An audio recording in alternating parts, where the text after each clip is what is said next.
¿Qué tal? Muy buenos días. Es un gusto saludarle en este día, miércoles 30 del mes de junio. Oiga, ya estamos a la mitad del año y bueno, pues nosotros con mucha actividad, con mucha presencia dentro de todas las áreas, las 21 prestaciones, servicios médicos y seguros que el ISSSTE ofrece para todos sus afiliados derechohabientes, y agradecer a usted que nos sintoniza y nos sigue miércoles a miércoles en este su programa Ya Supiste. Hablemos de tu salud y de tus prestaciones. Y bueno, pues en este espacio quiero saber la opinión de usted, sus comentarios, sobre todo el tema que usted le gustaría que abordáramos en este programa, porque bueno, si bien estamos dando prioridad a la salud, también ofrecemos un espacio para las prestaciones, para los servicios sociales, culturales, deportivos, e informarle de todo lo que acontece en la delegación del ISSSTE Jalisco. Y porque tu salud es nuestro compromiso, quiero invitarlos para que conozcamos el día de hoy todo lo que tiene que ver, lo que es y lo que significa la esclerosis lateral amiotrófica, ALE,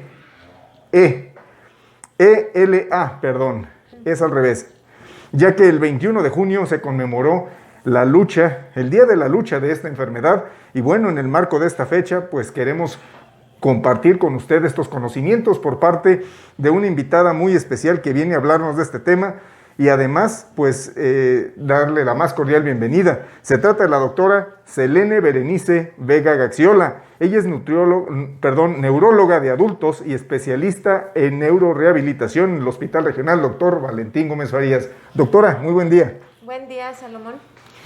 Pues aquí estamos a sus órdenes para contestar las preguntas que sean necesarias y pues para informar a la derechohabiencia sobre esta patología que la verdad es terrible, es una enfermedad terrible. Y bueno, pues, ¿qué le parece, doctora, si entramos en materia y empecemos por saber qué es la esclerosis lateral amiotrófica? Muy bien. La esclerosis lateral amiotrófica es un tipo de enfermedad que cae dentro de la clasificación de las enfermedades que se llaman enfermedades de neurona motora. Okay. Es la más frecuente de ellas. El nombre significa esclerosis. Esclerosis es un endurecimiento cicatriz de los axones. Las neuronas motoras son las neuronas del sistema nervioso central o periférico que constan de un cuerpo neuronal y una prolongación que es el axón. Okay. Es como nosotros comúnmente le diríamos el nervio, el tuétano del nervio, ya. Es el axón. El axón está recubierto por una aislante que se llama mielina, como en el cable de la luz. Es cobre por dentro, que es el tuétano del nervio, y está forrado por un plástico. Uh-huh. En nosotros es el axón, es el tuétano, y está forrado por una gelatina, que es la mielina. Okay. Entonces, la esclerosis lateral amiotrófica, eso significa esclerosis, endurecimiento, cicatrización del axón lateral, porque afecta la gran mayoría de las veces la médula espinal, los cordones laterales de la médula espinal, que son los motores, y amiotrófica significa que el músculo se ve débil, porque como la neurona está fallando, que es la que le da el movimiento, el músculo se ve débil y adelgazado, es una amiotrofia, un adelgazamiento de los músculos. Entonces, esta enfermedad es afortunadamente no tan frecuente. Es muy dura, es muy terrible. ¿Por qué? Porque va ocasionando parálisis de las 4 extremidades, de la región vulvar, del cuello, y el paciente todo el tiempo está consciente de que se va paralizando poco a poco y desgraciadamente no tenemos una cura. Caray. Entonces es de las enfermedades más difíciles, más terribles que hay. Se caracteriza porque la gran mayoría de las veces no afecta los músculos que mueven los ojos y los músculos de los esfínteres. De ahí para adelante, como gordo en tobogán, todos los demás músculos se van desgastando. Caray. poco a poco. Y bueno, de todo esto, ¿cómo es que aparece esta enfermedad? ¿Cómo es que se empieza a manifestar en las personas, doctora? La mayoría de los pacientes lo cuentan así. Bueno, un día empecé a caerme, empecé a arrastrar una pierna, y las caídas se fueron haciendo cada vez más frecuentes. Entonces, empieza la debilidad por una pierna, al poco tiempo, meses o al año, se pasa a la otra pierna, luego se pasa a un brazo, al otro brazo, y luego en los músculos de la deglución y de la voz. Entonces, es un avance progresivo. Más o menos en promedio son 7 años lo que dura la persona. Pero hay formas muy agresivas, por ejemplo, las que comienzan por aquí. Sí. El paciente se va más rápido. Hay variantes que son genéticas, que se presentan en pacientes jóvenes, abajo de los 25 años de edad. Que son los menos, ¿verdad? Que son los menos, es el 10% de los casos. El 90% de los casos es una forma esporádica. No hay un antecedente familiar. Y allí la enfermedad dura un poquito más, le permite al enfermo ir despidiéndose poco a poco. ¿Okay? Caray. Esta enfermedad, ¿por qué se da? No hay una causa así que diga, es por tal agente tóxico o por tal agente viral infeccioso, no. Es como multifactorial. En las formas genéticas, por ejemplo, tiene que ver algún gen por ahí. El primer gen que se describió, por ejemplo, fue en 1993, un gen que se llama SOD1, el SOD1, que tiene que ver con una enzima que ayuda a barrer los radicales libres de las neuronas. Ese fue el primer gen descrito. Y de ahí en adelante, pues ha sido un boom de descubrir más genes que están involucrados en la enfermedad. Y bueno, afortunadamente los casos genéticos son los menos frecuentes. En los esporádicos se ha estudiado mucho el genoma de los esporádicos y han encontrado aproximadamente como 30 genes asociados ahí de manera esporádica.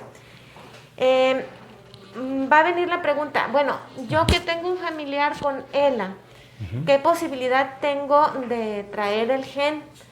Si es una ELA esporádica, ¿no? Así es. Más o menos dicen que es alrededor del 20%.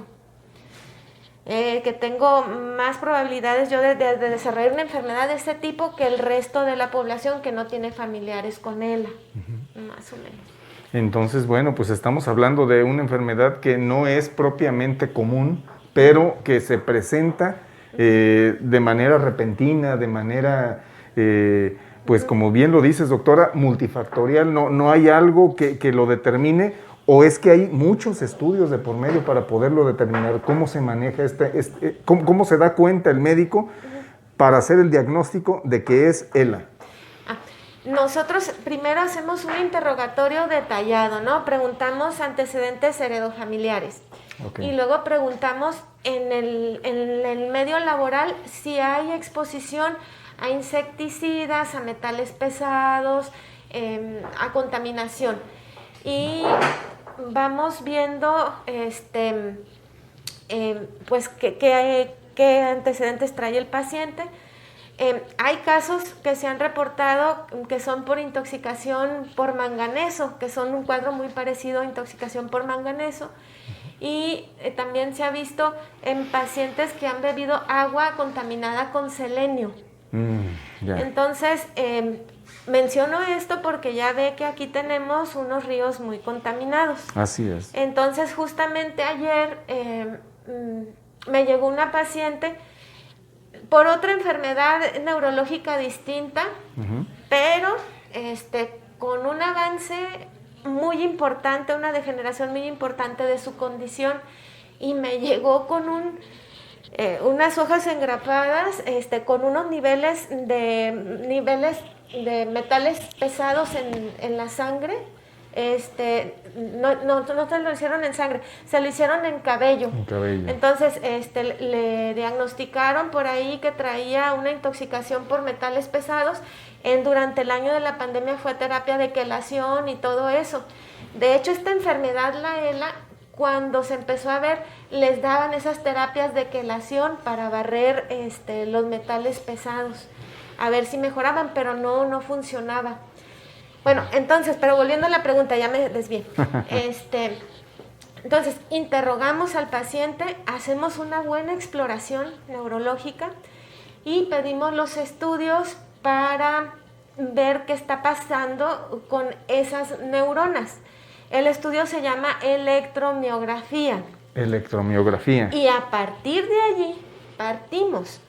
Es muy importante que esa electromiografía la realice alguien que sepa hacerlo, que tenga experiencia. Puede ser un neurofisiólogo o un médico especialista en medicina física y rehabilitación que tenga experiencia haciendo el estudio. ¿Por qué?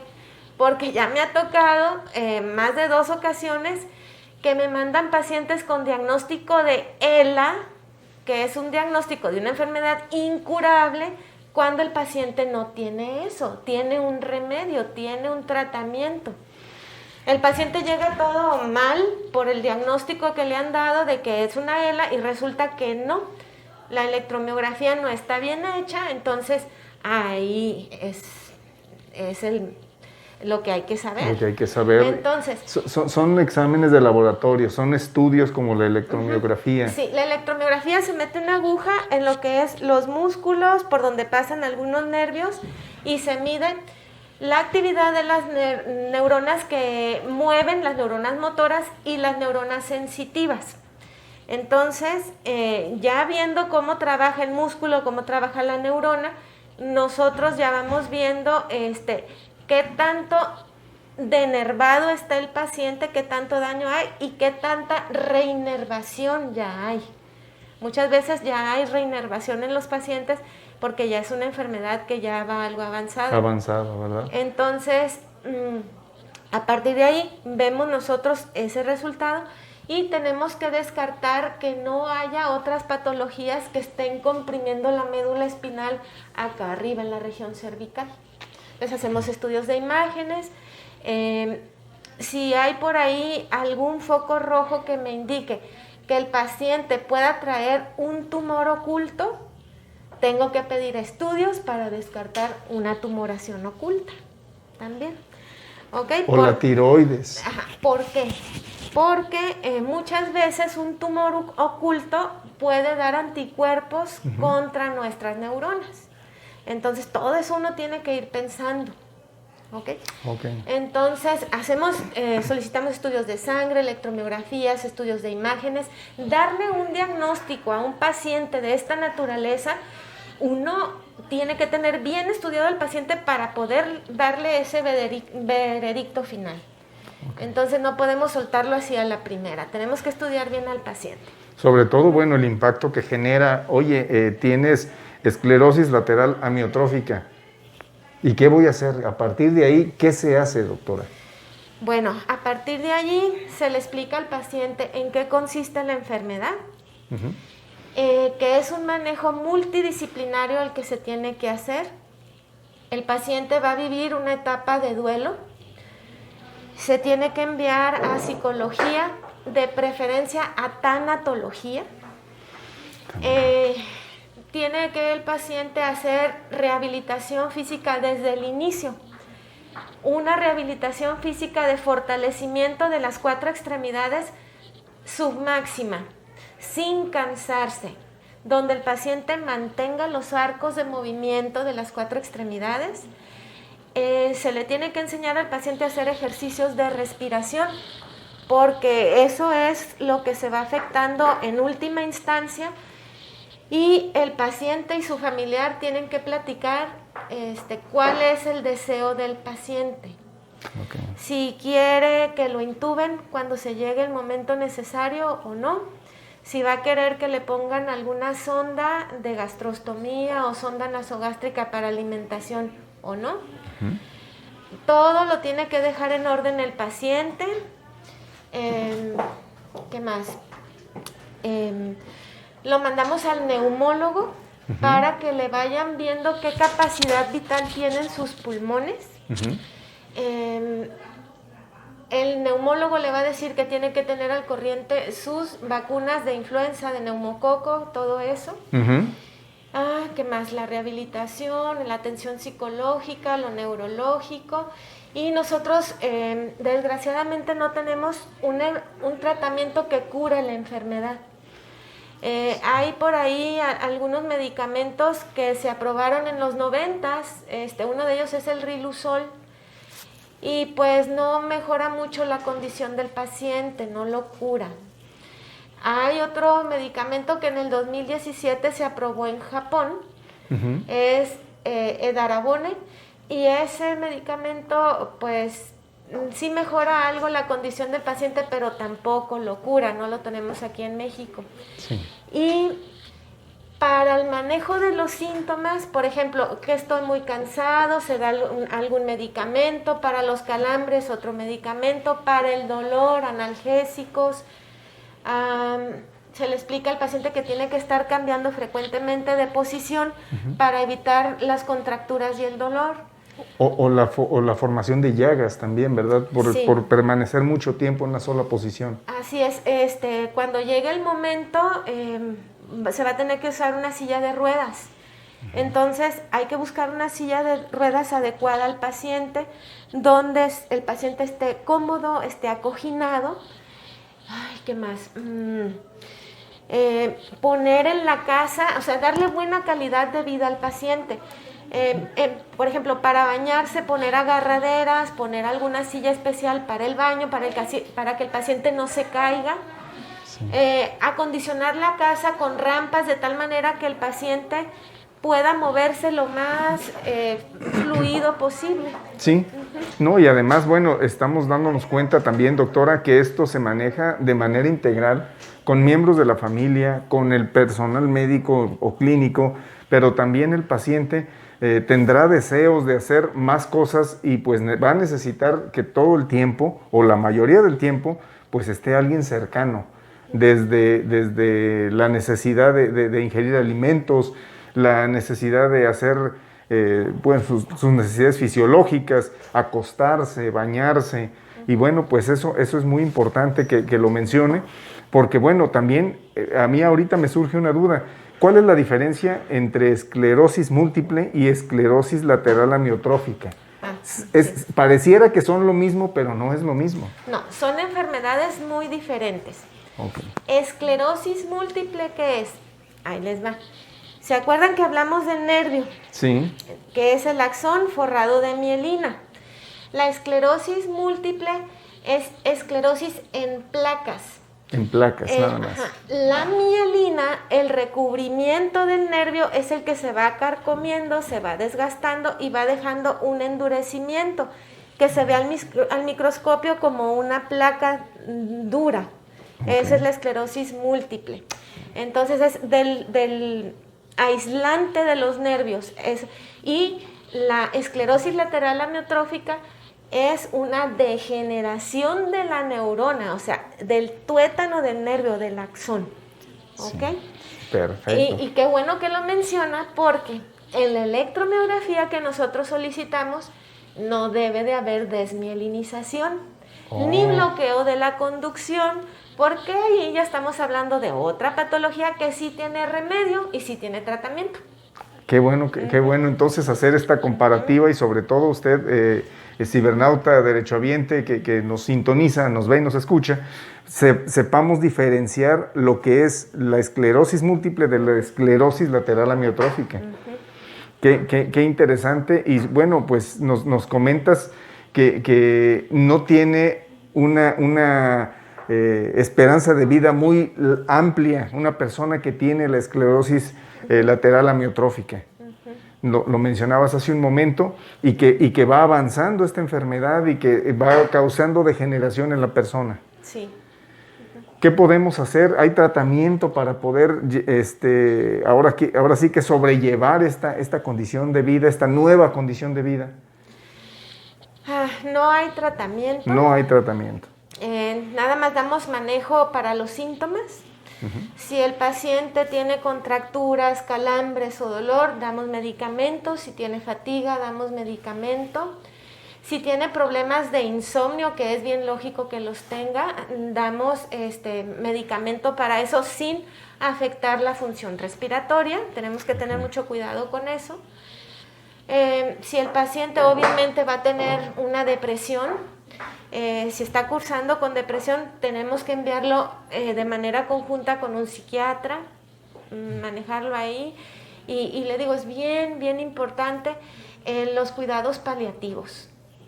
Pues eso es súper importante. El acompañamiento para todo el transcurso de todos los cambios que empieza a generarse.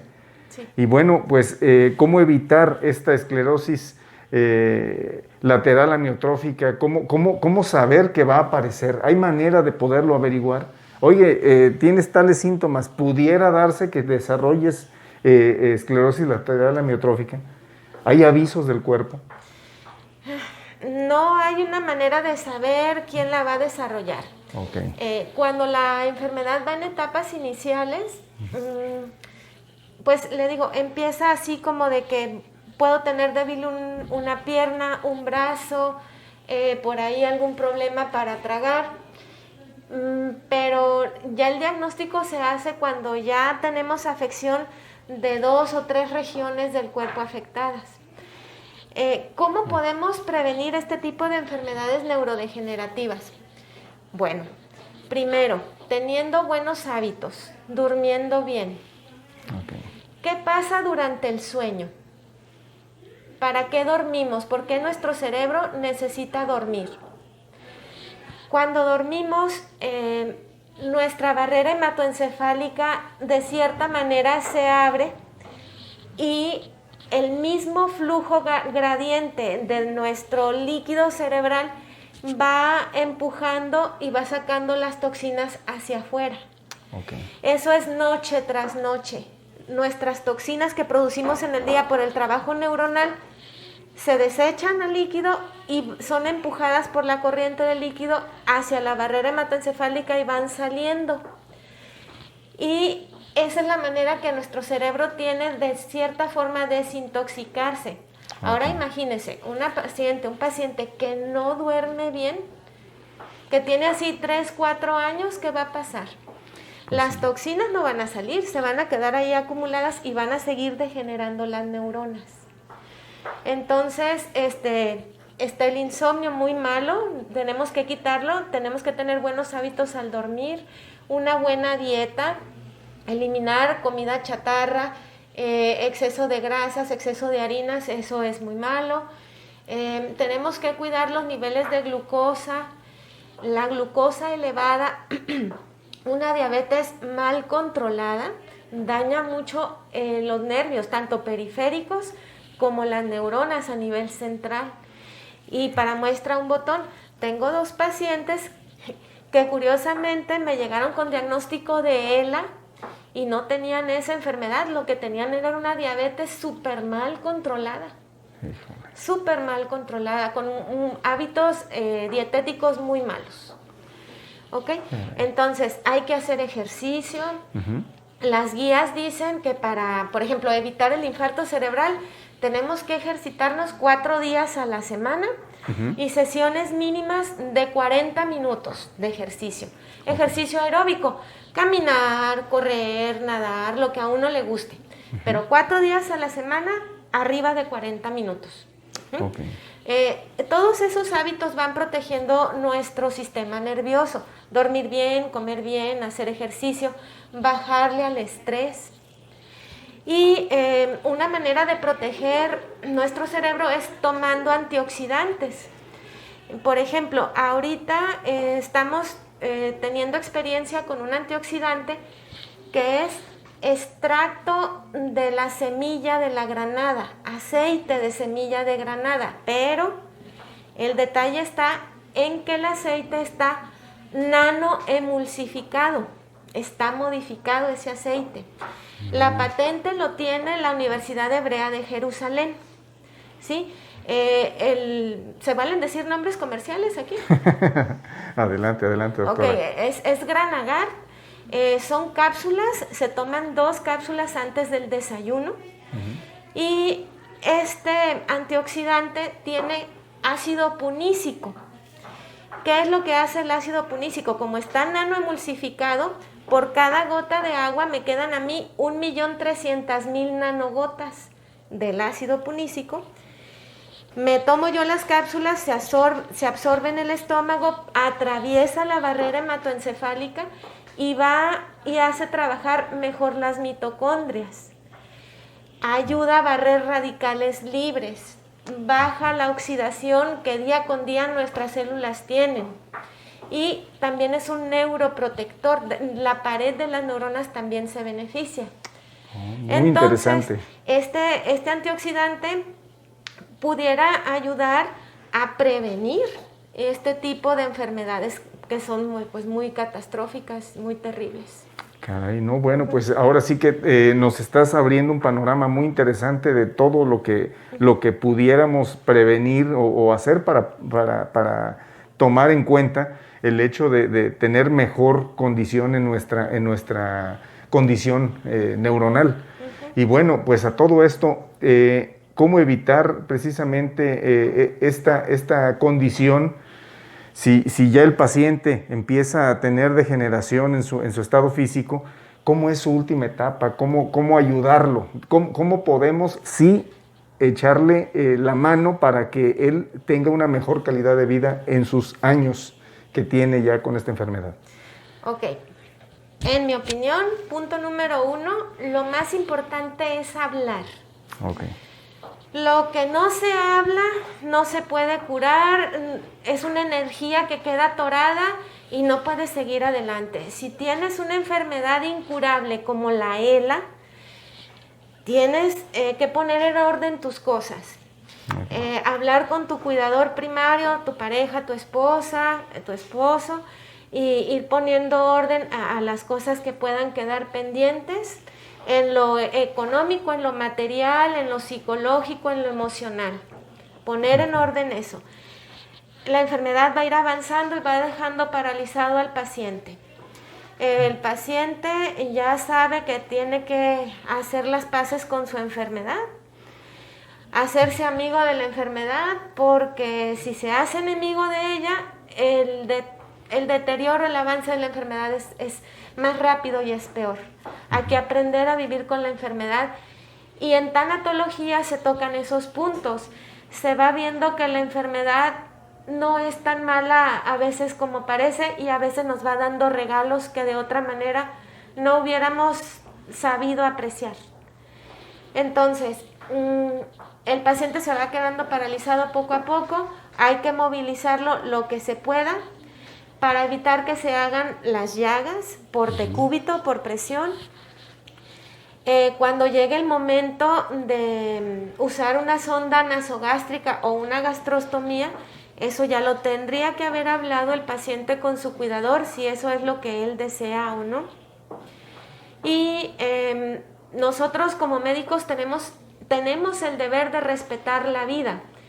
Entonces ahí nosotros sugerimos que el paciente diga lo que desea, si quiere que lo intuben, si va a querer que le hagan una traqueostomía, dentro de lo posible, respetar los deseos del paciente. Tiene que hablar el paciente con su familia, qué es lo que desea. Y bueno, no apoyamos la eutanasia, los médicos en México no está permitido, y por eso se hacen los cuidados paliativos. Hasta donde el paciente, su salud lo permita y sea su deseo, mantener un equilibrio en esa situación. ¿Qué más?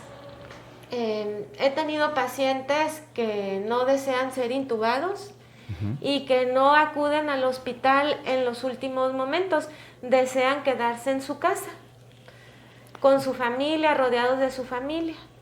Pues tienen ahora sí que ese es su deseo, y pues se respeta también su voluntad, ¿verdad? Sí.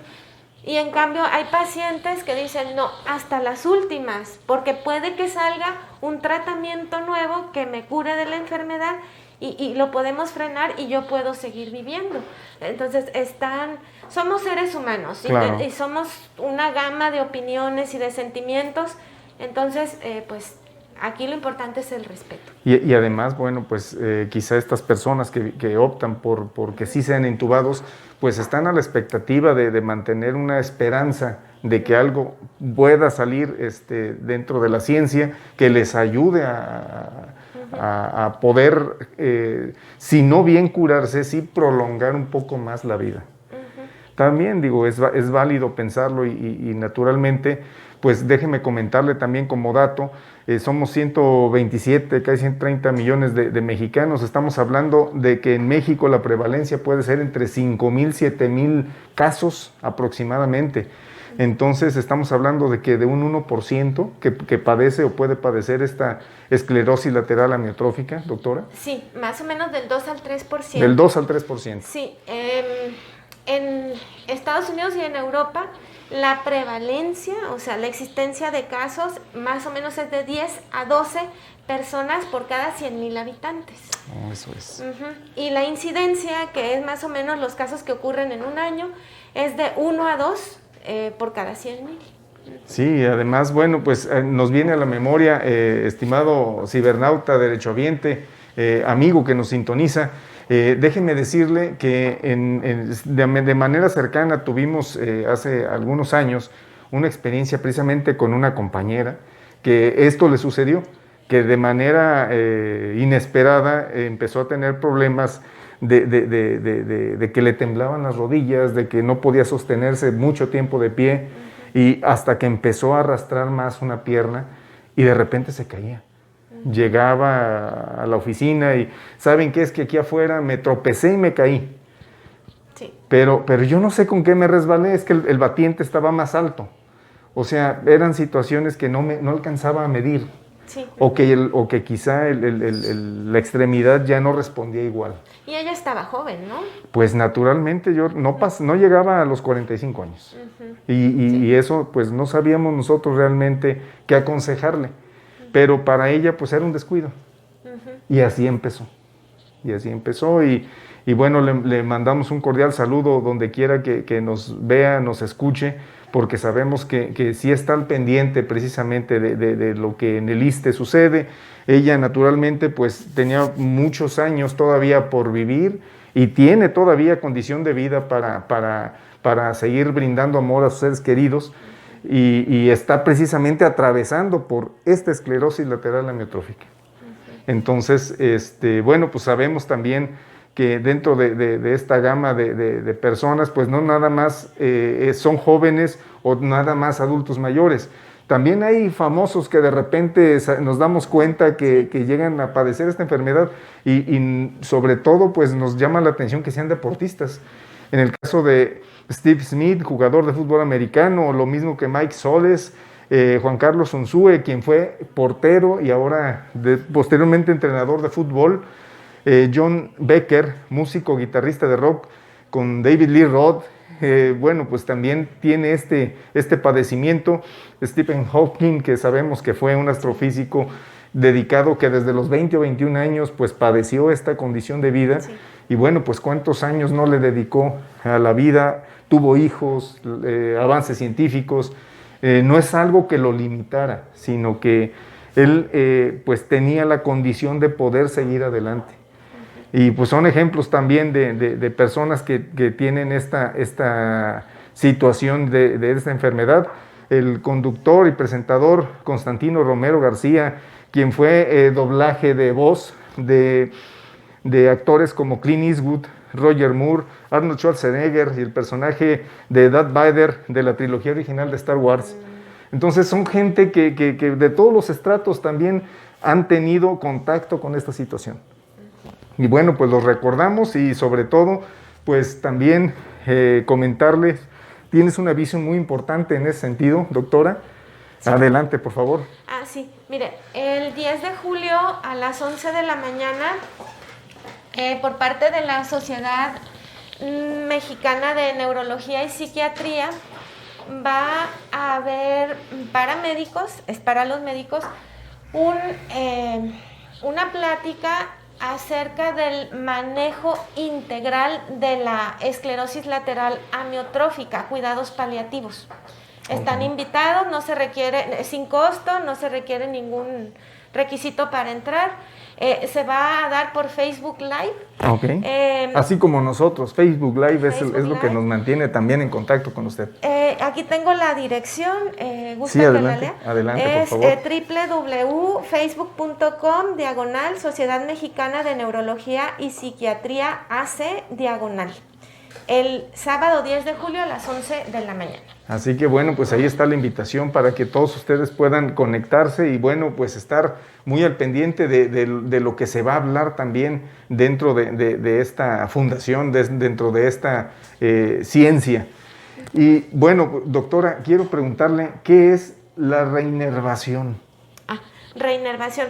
Quiere decir, cuando nosotros tenemos nuestra neurona motora, tenemos un axón, y ese axón, para hacer contacto en el músculo, emite unas prolongaciones. Sí. Y hace contacto con el músculo. Cuando la neurona se daña, este músculo deja de tener un estímulo. Uh-huh. Entonces eso es denervación y el músculo se ve como adelgazadito, débil, disminuido de tamaño. Bueno, cuando la neurona se resiste a fallecer, por decir así, uh-huh, que está entre que me voy y no me voy, se denerva y luego vuelve a agarrar fuerza, entonces vuelve a dar reinervación al músculo. Okay. Entonces, en la electromiografía se ven esos datos, un trazo de reinervación. Ya. Ajá, se ve tanto denervación como reinervación. Tan solo con meter una agujita ahí vemos todo eso. Caray, pues ahora sí que ustedes son los especialistas y conocen a detalle de toda esta gama, y naturalmente que como neuróloga de adultos, uh-huh, y especialista en neurorehabilitación en el Hospital Regional Dr. Valentín Gómez Farías, pues tienen de cerca también todas estas manifestaciones y el tratamiento que hay que dar a cada paciente. Sí. Tienes algunos años de experiencia en el hospital y naturalmente, pues como bien lo dices, llegan diagnosticados a veces no, de manera errónea, que no son precisamente ELA, sino que son algunas otras características que apuntan a otra enfermedad o diabetes. Y que sí tienen tratamiento. Y que tienen tratamiento además. Sí. Una persona con esta esclerosis lateral amiotrófica es internada en el hospital o el tratamiento es en su casa. Yo tengo esta duda, doctora. Para el tratamiento no es necesario estar hospitalizado. Okay. Normalmente es en su casa. Si ya el paciente, por ejemplo, se complicara con una neumonía, ya. Ahí ya son medicamentos que van en la vena, el paciente está deshidratado a veces, o tiene una úlcera, una llaga por decúbito que hay que limpiar, debridar, hacer cultivos. O sea, todo eso es en un hospital. Okay. Y ya lo que se pueda manejar en casa es en casa. Naturalmente, pues qué mejor cuidado que cercanos a la familia y tener todas las condiciones desde la movilidad, la habitación y sobre todo pues el ingerir alimentos, cuidado, sano, al pendiente y sobre todo con sus seres queridos. Sí, hay una cosa que no mencioné.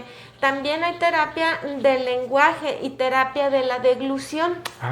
Interesante, doctora. Sí, junto con los ejercicios de respiración es terapia del lenguaje, terapia de la deglución.